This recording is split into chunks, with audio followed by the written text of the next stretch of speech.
Welcome to studios news బులెటిన్ల ముందుగా headlines. Bharat EU మధ్య కుదిరిన ట్రేడ్ డీల్ మోడీ ప్రకటన.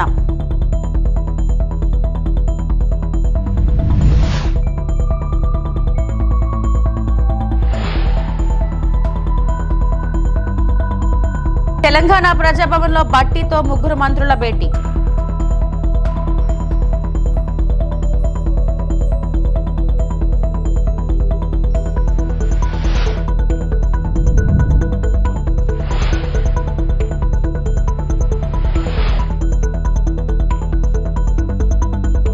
పార్లమెంట్ కమిటీ వర్క్షాప్ ప్రారంభోత్సవంలో పాల్గొన్న నారా లోకేష్.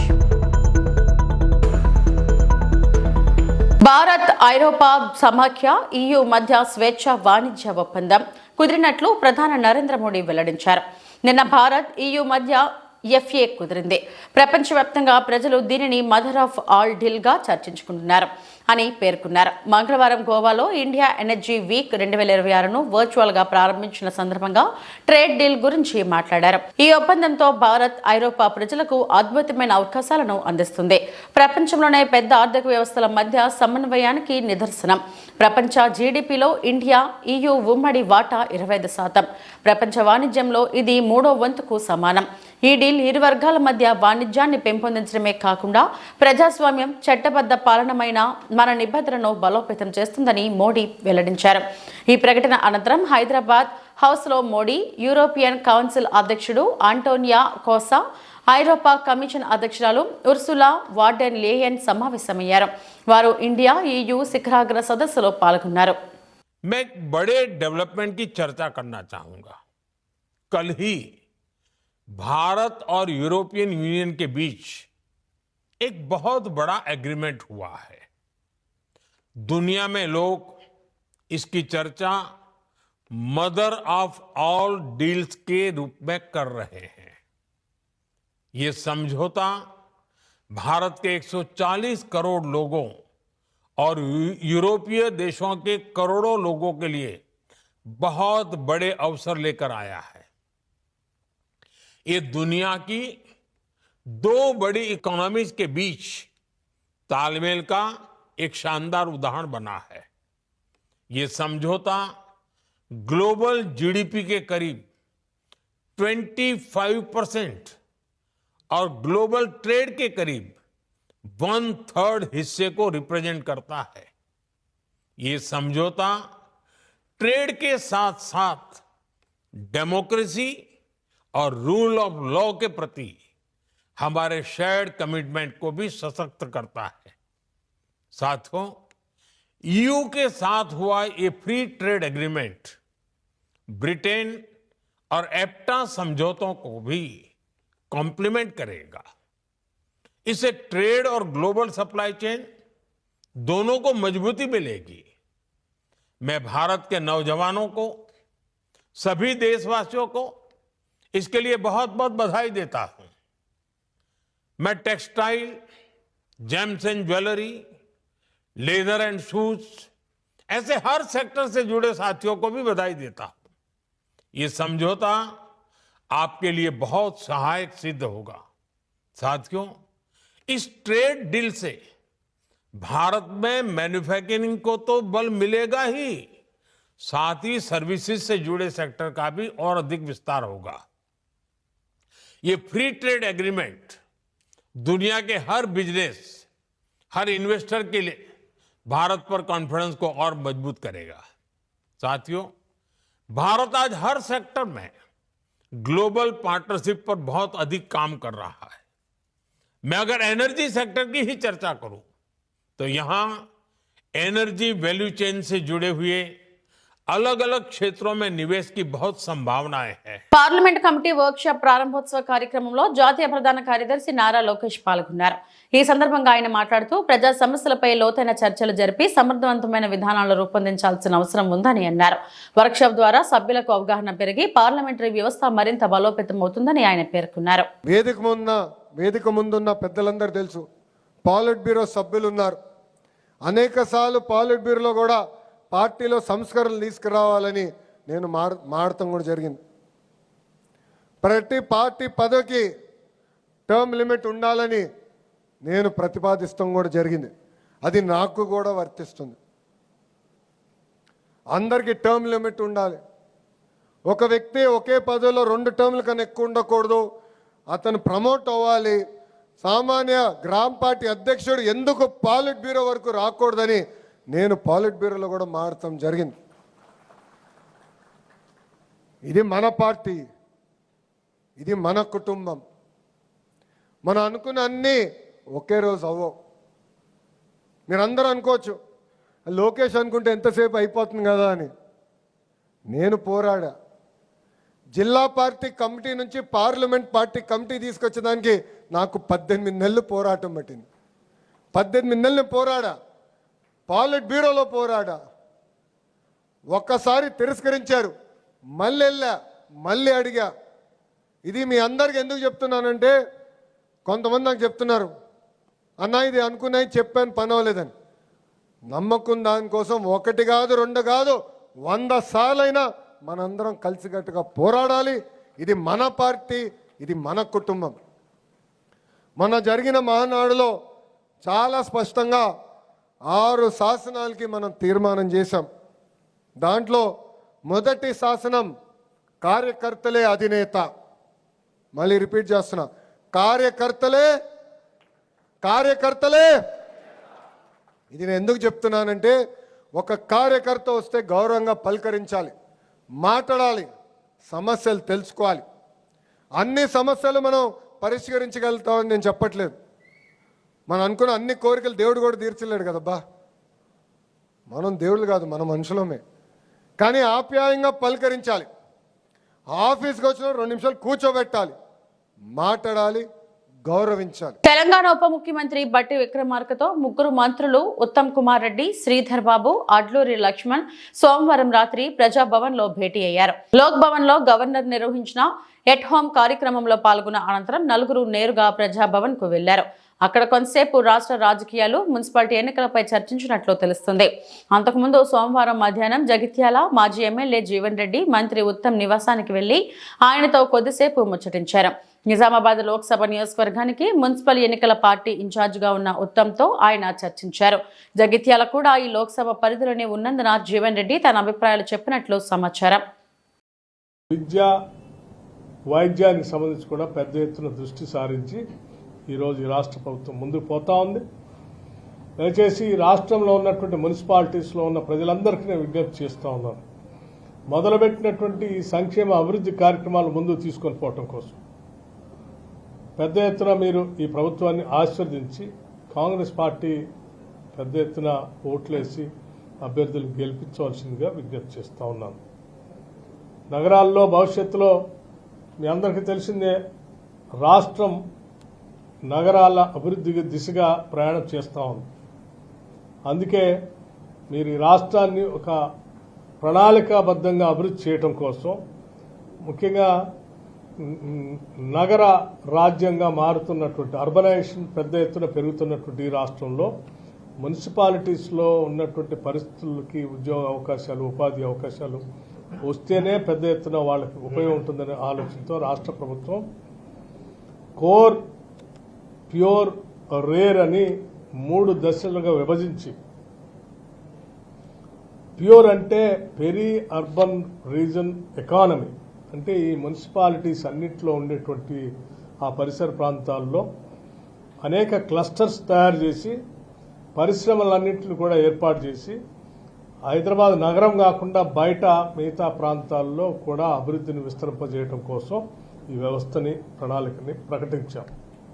అట్లాగే regional rare agriculture regional economy, rural agriculture regional economy rare, ఈ పరిసర ప్రాంతాల్లో కూడా ఆగ్రో బేస్డ్ ఇండస్ట్రీస్ని పెట్టి, అంటే అటువంటి పరిసర ప్రాంతాల్లో కూడా ఉన్నటువంటి మున్సిపాలిటీస్కి అందుబాటులో ఉన్నటువంటి వ్యవసాయం ద్వారా పండేటువంటి పంటల ఆధారంగా పెట్టేటువంటి పరిశ్రమలతో ఆగ్రో బేస్డ్ ఇండస్ట్రీస్ పెట్టి ఆ ప్రాంతంలో కూడా వాల్యూ యాడెడ్ ప్రోడక్ట్స్ తీసుకురావటమే కాకుండా అనేక పరిశ్రమలతో ఉద్యోగ అవకాశాలు కల్పించేటట్టుగా ఒక ప్రణాళికాబద్ధంగా ఈ మధ్యనే గ్లోబల్ సమ్మిట్ ఏర్పాటు చేసినప్పుడు తెలంగాణ భవిష్యత్తు నిర్మాణం కోసం బోధనపట్నంలోని నిజాం షుగర్ ఫ్యాక్టరీ గ్రౌండ్ లో ఉన్న ఇండోర్ స్టేడియం అభివృద్ధి కోసం కేటాయించిన నిధులు దుర్వినియోగమయ్యాయని ఆమ్ ఆద్మీ పార్టీ సీనియర్ నాయకులు జునైద్ ఖలీల్ అహ్మద్ మీడియా ముఖంగా అధికారులను తీవ్రంగా ప్రశ్నించారు. మరమ్మతుల పేరుతో నిధులు కేటాయించినప్పటికీ ప్రస్తుతం స్టేడియం శిథిలావస్థలో ఉందని, మౌలిక వసతులు లేక ప్రజలకు ఉపయోగం లేకుండా మారిందని అన్నారు. పట్టణంలోని పలు వార్డుల్లో డ్రైనేజీ, రోడ్లు, త్రాగునీరు, శానిటేషన్ పనులు సరిగ్గా జరగడం లేదని విమర్శించారు. ప్రజల నుంచి వసూలు చేసిన పనులను అభివృద్ధికి వినియోగించకుండా అధికారులు దుర్వినియోగం చేస్తున్నారని ఆరోపించారు. ఈ అంశంపై ప్రభుత్వ ప్రధాన సలహాదారులు, స్థానిక ఎమ్మెల్యే ప్రొద్దుటూరి సుదర్శన్ రెడ్డి వెంటనే చొరవ చూపి స్టేడియం నిధులపై సమగ్ర విచారణ జరిపి నిందితులపై కఠిన చర్యలు తీసుకోవాలని జునైద్ ఖలీల్ డిమాండ్ చేశారు. ఇప్పుడు రాబోయే రోజుల్లో పురపాలక సంఘ ఎలక్షన్స్ రాబోతున్నాయి. వాతావరణం చాలా వేడిగా ఉంది. ప్రజలకు కొన్ని సత్యాలు తెలవాలన్న ఉద్దేశంతో నేను ప్రతి రోజు ప్రజల ముందుకు వచ్చి నిజాలు ముందుకు తీసుకొస్తున్నాను. అదేవిధంగా ఇప్పుడు నేను నిజాం షుగర్ ఫ్యాక్టరీ క్రికెట్ గ్రౌండ్లో ఉన్నాను. ఈ గ్రౌండ్లో నేను ఎందుకున్నానంటే నా వెనుక కనిపించే 2 ఇండోర్ స్టేడియము, అదే క్రికెట్ గ్రౌండ్. ఈ గ్రౌండ్కు పురపాలక సంఘం నుంచి ఒకసారి 33 లక్షల రూపాయలు, ఒకసారి 3 లక్షల రూపాయలు, ఇంకొకసారి 18 లక్షల రూపాయలు ఏజెండా పాస్ చేయడం జరిగింది. అందులో 33 లక్షల రూపాయల ఏజెండా మాత్రం పూర్తయినట్టు నాకు సమాచారం ఉన్నది. దానికి ఏమని రాసిరంటే గ్రౌండ్ అభివృద్ధి కోసము, ఇండోర్ మరమ్మతుల కోసమని పెట్టిరు. మరి ఇక్కడ చూస్తే అలాంటి ఏం పని లేదు. మరి నేను అడుగుతున్నా, నా ప్రశ్న ఏంటంటే బోధనలో అన్ని కౌన్సిలర్లు ఉన్నారు కదా, మీ వార్డులల్లో కల్వర్ట్లు లేవు, రోడ్లు లేవు, డ్రైన్లు లేవు, సరైన రోడ్ సిస్టమ్ లేదు, నీళ్లు కూడా లేవు, ఎన్నో వార్డులల్లో లైట్స్ కూడా లేవు. వార్డు నెంబర్ 1 కానీ, వార్డు నెంబర్ 6 కానీ, వార్డు నెంబర్ 7 కానీ, 8 కానీ, అదేవిధంగా చక్కి క్యాంపులో వార్డు నెంబర్ 13 కానీ, ఈ వార్డులలో ఎంతో సమస్యలు ఉండగా కూడా మరి వాటిని ముందు చూడాల్సింది పోయి బోధన పట్టణ ప్రజలు కట్టే పన్నుతో ఇలా వృధా చేయడం ఎంతవరకు కరెక్ట్ అని నేను అడుగుతున్నా. ప్రజలు దీన్ని గమనించాలా.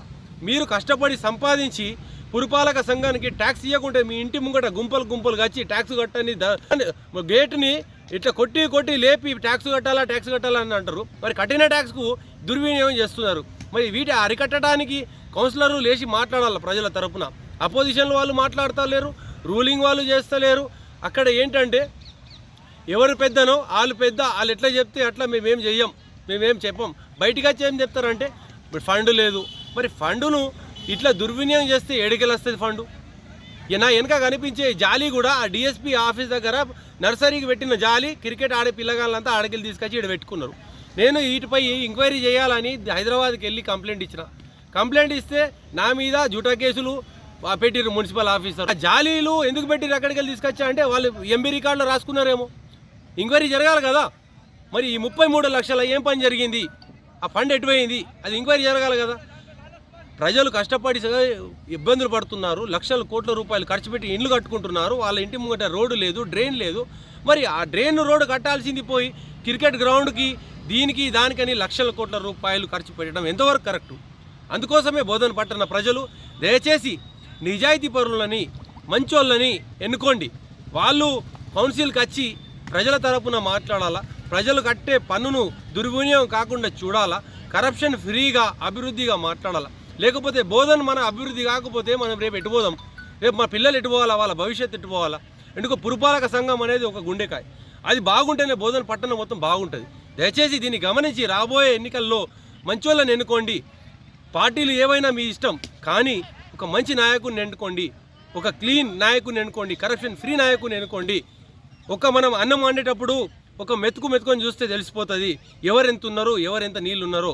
ఒక 100 రూపాయల కుండ కొంటే కూడా దానికి కొట్టి చూస్తాం ఏదైనా పలిగిపోయి ఉన్నదా అని. మరి మనం ఓట్లేసి 5 సంవత్సరాలకు మనం ఎన్నుకుంటున్నాం మన వార్డు అభివృద్ధి చేసే వాళ్ళని. దయచేసి మంచోళ్ళని ఎన్నుకోండి, మంచోళ్ళని ముందుకు తీసుకురండి.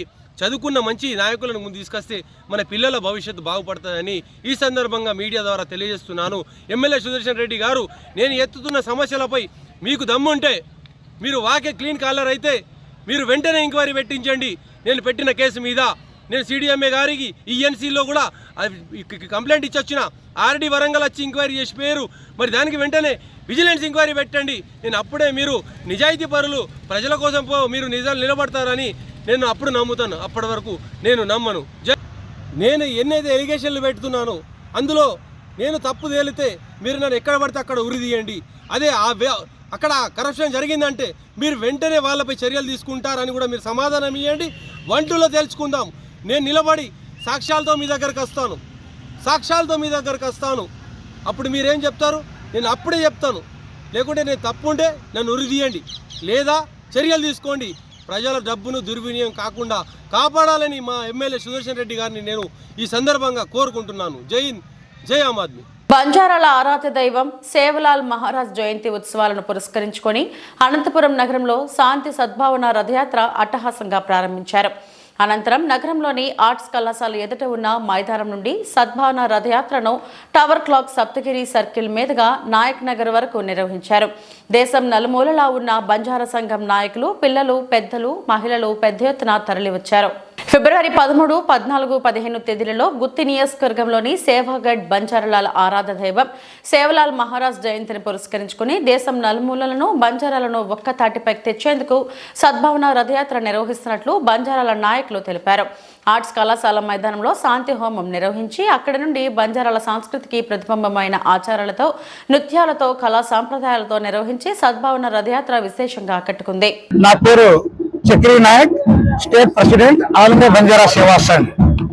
ఈరోజు మేము ప్రతి ఏటా జనవరి 26న జరగనున్న శాంతి సద్భావన రథయాత్ర అంటే మాతా జగదాంబ అండ్ సంశ్రీ సేవలాల్ మహారాజ్ జయంతిని ప్రతి ఎవరి ఇయర్ చేస్తుంటారు ఇక్కడ. అందులో భాగంగా ఈ రోజు కూడా ఇక్కడ చేపట్టడం జరిగింది. అయితే ఈసారి ఎక్కువ సంఖ్యలో రావడానికి కారణం ఏంటంటే ప్రభుత్వానికి అంటే ఏ పార్టీ అధికారంలో వచ్చినా బంజారాలకి జరుగుతున్నటువంటి అన్యాయాలు అంత ఇంత కాదు. దానికి కారణం ఏంటో మాకు తెలియట్లేదు. ఇది ఒక ప్లాట్ఫామ్ అనుకొని మీడియా మిత్రులకి మేము కొన్ని వ్యక్తపరుస్తున్నాం. దయచేసి మీ ద్వారా ప్రభుత్వం వారికి తీసుకెళ్లేసి మా సమస్యలకు పరిష్కరిస్తారేమోనని ఆశతో. ఎందుకంటే ప్రభుత్వంలో మన ప్రజెంట్ ముఖ్యమంత్రి అవ్వచ్చు, ఉప ముఖ్యమంత్రి అయితే అపాయింట్మెంట్ అడిగాం. ఎందుకంటే చాలా ప్రాబ్లమ్స్ ఉన్నాయి. తాండాలకి రోడ్లు లేని విషయం కానీ, వాటర్ ప్రాబ్లమ్స్ కానీ, సెల్ టవర్స్ కానీ, ఆరోగ్య సమస్యలు కానీ, పెన్షన్ విషయం కానీ, హౌసింగ్ లేకపోవడం కానీ, బంజారా భూములు సాగులో ఉన్న పట్టాలు ఇవ్వకపోవడం కానీ, నిరుద్యోగితో ఇబ్బంది పడుతున్నటువంటి మన బంజారాల గురించి కానీ 1, 2, 3 కాదు అనేక ఇష్యూలు మాకు అన్యాయం జరుగుతున్నది. ముఖ్యంగా మాది ఆంధ్రప్రదేశ్లో ఉన్నటువంటి మన గిరిజనుల్లో బంజారాలు కూడా అత్యధిక శాతం ఉన్నారు కాబట్టి ఒక చైర్మన్ కాదు కదా, మెంబర్ కూడా ఇవ్వాలని పరిస్థితి. లక్కిరెడ్డిపల్లి మండలం అంతర్వేది గ్రామంలో వెంచేసి ఉన్న శ్రీ లక్ష్మీ నరసింహస్వామి వారి దేవస్థానం నందు జనవరి 25, 2026 నుండి ఫిబ్రవరి 2, 2026 తేదీ వరకు నిర్వహించు శ్రీ స్వామివారు తిరు కళ్యాణ మహోత్సవంలో భాగంగా 2వ రోజు అష్టమి పర్వదినం పురస్కరించుకుని సుమారు 10,000 మంది భక్తులు విచ్చేసి శ్రీ స్వామివారిని దర్శించుకుని తీర్థ ప్రసాదములు, అన్న ప్రసాదములు స్వీకరించున్నారు. సాయంత్రం 4 గంటలకు హంస వాహనంపై గ్రామోత్సవం, సాయంత్రం 6:30 గంటలకు ధూప సేవ, ధ్వజారోహణం అనంతరం శేషవాహనంపై గ్రామోత్సవం నిర్వహించడం జరుగుతుంది. సాంస్కృతిక కార్యక్రమంలో భాగంగా ఈ రోజు రాత్రి 7 గంటల నుండి తాడేపల్లిగూడెం వారిచే హరికథ కాలక్షేపం, రాత్రి 8:30 గంటల నుండి విజయవాడ వారిచే అన్నమయ్య సంకీర్తనలు కార్యక్రమం ఏర్పాటు చేయడం జరిగినదని ఆలయ అసిస్టెంట్ కమిషనర్ నోకా నాగవర ప్రసాద్, ఉత్సవ సేవా కమిటీ సభ్యులు డి రమేష్, పర్యవేక్షకులు విజయసారథి ఒక ప్రకటనలో తెలియజేశారు.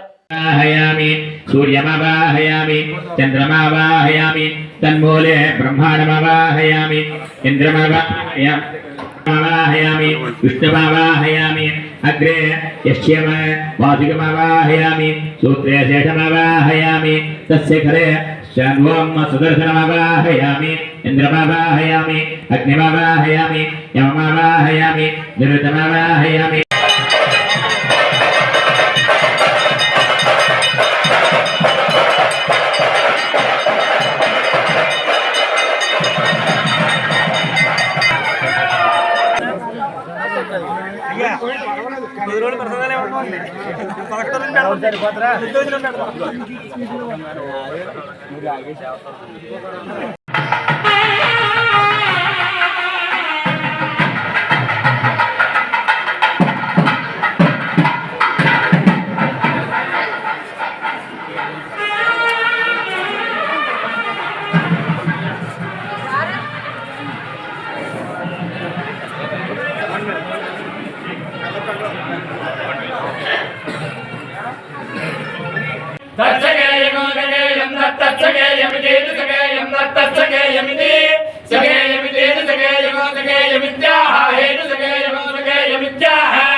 అంబేద్కర్ కోనసీమ జిల్లా Amalapuram united forum of bank unions పిలుపు మేరకు Amaravati circle convener comrade L Chandrasekhar ఆధ్వర్యంలో దేశవ్యాప్తంగా జరుగుతున్న 8 లక్షల బ్యాంకు ఉద్యోగుల సమ్మెలో పాల్గొనున్నారు.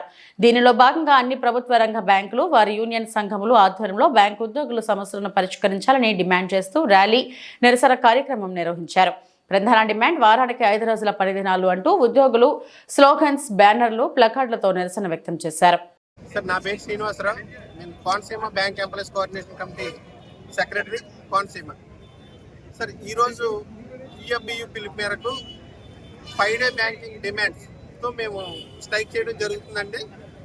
మా డిమాండ్ అలా ఒకటే, 5 రోజులు పనిదినాలు కావాలి అన్న డిమాండ్ మాత్రమే మేము ఎదురుకెళ్తున్నాం. ముఖ్యంగా మేము అనుకునేది ఏంటంటే, ఐబీఐ ఆల్రెడీ ఒప్పుకున్నారు 5 డే బ్యాంకింగ్ ఇస్తామని చెప్పి. గవర్నమెంట్ దీన్ని ఇంకా అలా వాయిదాలు వేసుకుంటూ వస్తుంది. మేము అడిగేది ఒకటే, ఏమిటంటే బ్యాంకుల్లో పని ఒత్తిడి ఎక్కువైపోయింది, రిక్రూట్మెంట్ లేదు. రిక్రూట్మెంట్ అడుగుతుంటే ప్రభుత్వం రిక్రూట్మెంట్ ఇవ్వట్లేదు. ఏ క్యాడర్లో కూడా రిక్రూట్మెంట్ ఆపేశారు. దాని విషయం అయ్యి ఏదైతే స్టాఫ్కి పని ఒత్తిడి పెరుగుతున్న కారణంగానే మేము ఈ 5 డే బ్యాంక్ డిమాండ్ చేస్తున్నాం. 2 డేస్ కాస్త రెస్ట్లో ఉంటే ఇంకా మెరుగైన ఫలితాలు కస్టమర్కి ఇవ్వాలన్న ఉద్దేశంతో మేము 5 డే బ్యాంక్ అడుగుతున్నామండి. దానికి ప్రభుత్వాలు కూడా ముందుకు రావట్లేదు. మా డిమాండ్ వల్ల 5 డే బ్యాంకింగ్ దాన్ని మేము ఎట్టి పరిస్థితుల్లో సాధించుకుంటామని కోరుతున్నాం. మీడియా మిత్రులకు కూడా అందరికీ నమస్కారం అండి. Thank you very much. ఈరోజు ఇండియా అంతా కూడా స్ట్రైక్ చేయడం జరుగుతుంది. 5 డే బ్యాంకింగ్ అన్నది మిగతా దేశాల్లో ఇంప్లిమెంట్ చేశారు. మన ఇండియాలో కూడా ఎల్ఐసి సెక్టర్ అవ్వనివ్వండి, ఆర్బీఐ దగ్గర నుంచి సిబిఐ దగ్గర అందరికీ కూడా ఇంప్లిమెంట్ చేసుకున్నారు. అందుకన్నా ముఖ్యంగా ఇంపార్టెంట్ ఏంటంటే, రోజుకి బ్యాంకుల్లో రిక్రూట్మెంట్ లేని సందర్భాన రిక్రూట్మెంట్ చేయకపోవడంలో అన్ని క్యాడర్లోని కూడా పని ఒత్తిడి పెరగడంతో ఎంప్లాయీస్ యొక్క అవుట్కమ్, వాళ్ళ యొక్క ఎఫిషియన్సీ పడిపోయే అవకాశాలు ఉన్నాయి. కుటుంబానికి సరైన టైం వచ్చిన పరిస్థితుల్లో కుటుంబ వ్యవస్థ దెబ్బతినడే కాకుండా ఆరోగ్యం ఇచ్చా కూడా ఎంప్లాయీస్ అనారోగ్య పాలవుతున్నారు. మిగతా బ్యాంకులకి, మిగతా ఆర్గనైజేషన్ ఇచ్చిన సందర్భాన్ని మనకి కూడా బ్యాంకులకి, స్టేట్ ఆల్ బ్యాంక్స్కి కూడా 5 డే బ్యాంకింగ్ ఇవ్వాలని, దీని వలన ఎంప్లాయీస్లో ఆరోగ్యం స్టాండర్డ్ పెరగడమే కాకుండా వాళ్ళు మరింత నైపుణ్యంగా మరింత బాగా చేయగలుగుతారని కస్టమర్ సర్వీస్ ఉద్దేశంతో ఉండడం జరుగుతుంది. అయితే ఎప్పటికప్పుడు గవర్నమెంట్ ఇస్తాము చూస్తాము తప్పించి ఎక్కడా కూడా ఇన్సూరెన్స్ ఇవ్వకపోవడంతో తప్పనిపరి పరిస్థితుల్లో కస్టమర్కి ఇబ్బంది పడకూడదని, చేయకూడదనే ఉద్దేశంతో చాలా సంవత్సరాల నుంచి దీన్ని పోస్ట్పోన్ చేయడం జరిగింది స్ట్రైక్ని.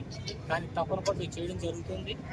దీన్ని యూపీ తరఫున కస్టమర్ అందరినీ కూడా మమ్మల్ని సపోర్ట్ చేయమని, ముఖ్యంగా 5 డే బ్యాంకింగ్ కాకుండా బ్యాంకులు రిక్రూట్మెంట్ ఏ క్యాడర్లోని కూడా తగినంతగా జరగకపోవడం, రిటైర్మెంట్లు అవుతున్నాయి కానీ ఆ క్యాడర్కి తగినంత రిక్రూట్మెంట్ లేకపోవడంతో వాళ్ళ సర్వీస్ ఇవ్వడంలో కూడా రష్ జరుగుతుంది. దీని యొక్క క్వాలిటీ కూడా పడిపోతుంది. దీనికి డిమాండ్ చేయడం కూడా జరిగింది. రిక్రూట్మెంట్ మరి గార్డ్స్ అవనివ్వండి, సబార్డినేట్ స్టాఫ్ అవ్వండి, క్లరికల్ క్యాడర్ ఆఫీసర్స్ అన్ని క్యాడర్లోని కూడా రిక్రూట్మెంట్ అడిగాం. దాన్ని మీ అందరూ కూడా సపోర్ట్ చేస్తారని, నేను మరో విధంగా భావించకుండా మీ అందరి యొక్క సపోర్ట్తో బ్యాంకింగ్ ఇండస్ట్రీ ఏదైతే నేషనల్ వెళ్ళిన తర్వాత ఈ స్థాయికి వేళ ఇండిపెండెన్స్ అయిన తర్వాత ఎంతో ఈ బ్యాంకింగ్ ఇండస్ట్రీ సపోర్ట్ చేయడం ద్వారా వరల్డ్లో ఎన్నో గ్లోబల్ ఇష్యూస్ వచ్చినప్పటికి కూడా ఇండియాలో మాత్రం ఏ విధమైన ఇబ్బంది జరగకుండా బ్యాంకింగ్ రంగం నిలబడింది. గవర్నమెంట్ కూడా వెన్నుముక నిలబడి ఈవేళ దేశాభివృద్ధికి ఎంతో తోడ్పడుతూ ఉంది. మీ అందరి సహకారంతో మరింత బాగా జరుగుతుందని, ముందు మీకు మంచి సేవలు అందించాలని మీ అందరూ సహకరిస్తారని కోరుకుంటూ ఇంత మంచి అవకాశం ఇచ్చిన మీ అందరూ కూడా ధన్యవాదాలు. ఇవి ఇప్పటివరకున్న బులెటిన్ అప్డేట్స్.